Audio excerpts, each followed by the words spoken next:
in the case of the frog, I think it's particularly interesting to examine him today, because it's Yom Kippur, it's the Day of Atonement. And really what the frog did was he put aside the fact that this was a scorpion. He recognized a greater good. He recognized that he could help someone, albeit a scorpion. And in my opinion, he knew. He knew that this was a scorpion, and he knew that he was doomed to carry the scorpion on his back and die that way. And he did it because he's a frog. This being the frog nature. For some reason, frogs are all of a sudden really good in fables for some reason. John.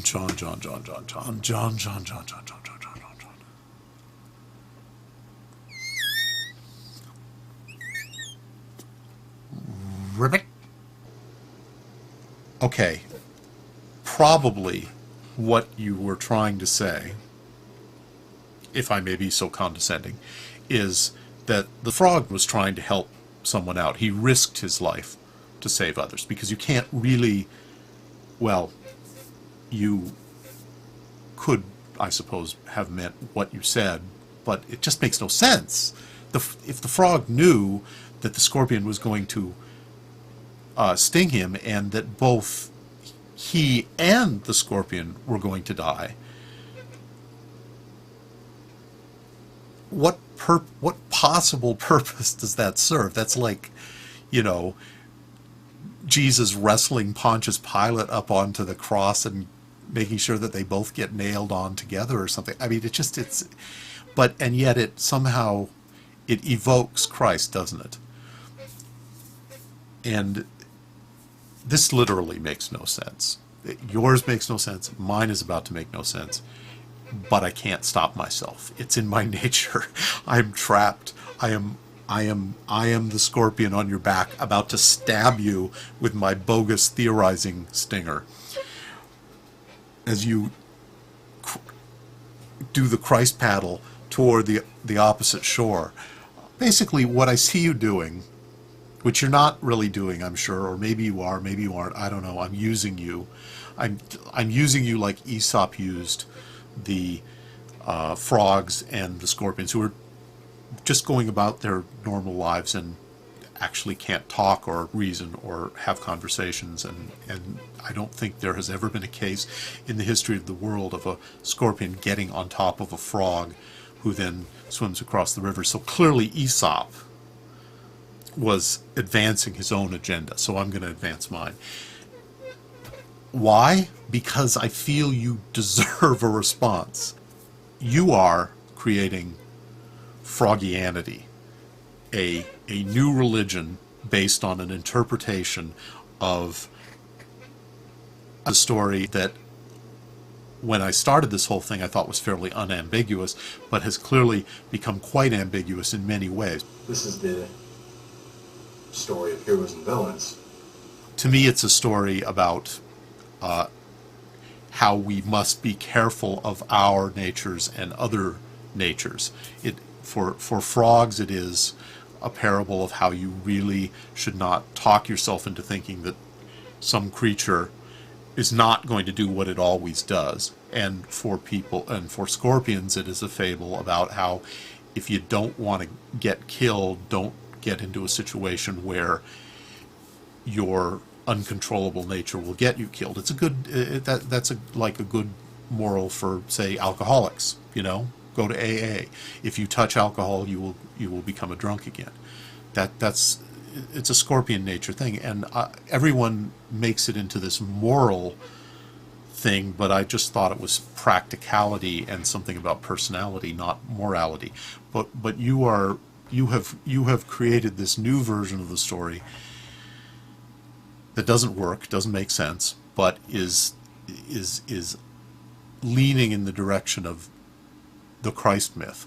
And of course, this caused me to think of a topic that I have wanted to talk about in the past, but have never gotten into the right headspace to do, which is, my Christ, my idea about what happened, who the real Jesus Christ was, and what happened with him. And I don't want to turn this into that video necessarily, but the way I look at it, the real Christ had some sort of philosophy, which we can maybe see in what has been handed down to us, but we'll never know for sure all the things he said and what he really believed. Like Nietzsche said, in all probability the last true Christian died on the cross. But here was this guy, and he was, an impoverished preacher, miracle worker, magic man. People thought he could could work miracles at any rate, and he had some followers who were maybe not the sharpest tacks in the world, but they were committed to him. He had a huge influence on them and some other people, and then he ran afoul of the authorities somehow, possibly through some of the kinds of events you read about in the Bible. Probably, in fact, he probably must have done some of the provocative things that he is supposed to have done, and ruffled some feathers and got crucified.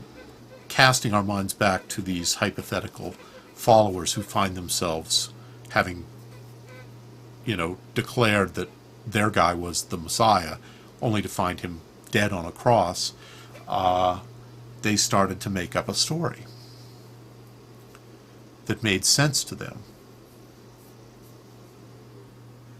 And they worked on it, and it fermented for a while, and then it fell into the hands of Paul, and he muscled it into some kind of shape, and eventually it fell into the hands of the Roman nobility, and they did some work on it. Anyway, I've forgotten my point. My point is, your impulse, what you're talking about with the frog risking his life to try to save this other creature rather than simply saving himself. This is one of the things that I really like about you. I'm no comic book lover, but that idea of the hero is that idea of just the human level hero, the person who does their best, who helps other people instead of just looking out for himself. It's a very human thing. It's not like you invented it or Christ invented it, but it's a wonderful thing. And am I going to be able to somehow wrestle this into the shape of something that fools several people into thinking it's profound? We'll see. On the large scale, the stories that we tell to make sense of our good impulses can get out of control and lead us into the opposite of what we thought they would be about. No. Okay, this sucks. This is really bad. I'm going to have to play the Mel's Basket Case card and say, this video is pointless. I just wanted to respond to you, John, because you have such a winsome smile and your beard is awesome. Once you asked what superhero should you be, you wanted to be a superhero, and I was going to say, if you really wanted to help the world, you should become beekeeper. Because if somebody doesn't solve the problem of colony collapse syndrome, the world's bees are all going to die out, and the crops won't get pollinated, and we'll all die. So we need beekeeper. You probably want to help humans directly, but there's so many superheroes that do that already, or are reported to, although I don't really see it too much in real life. God, this sucks. This is the worst. I hope that by getting very close to the camera like this and cutting this in at some strange point, I will somehow be able to transform this total disaster of a vlog into comedy.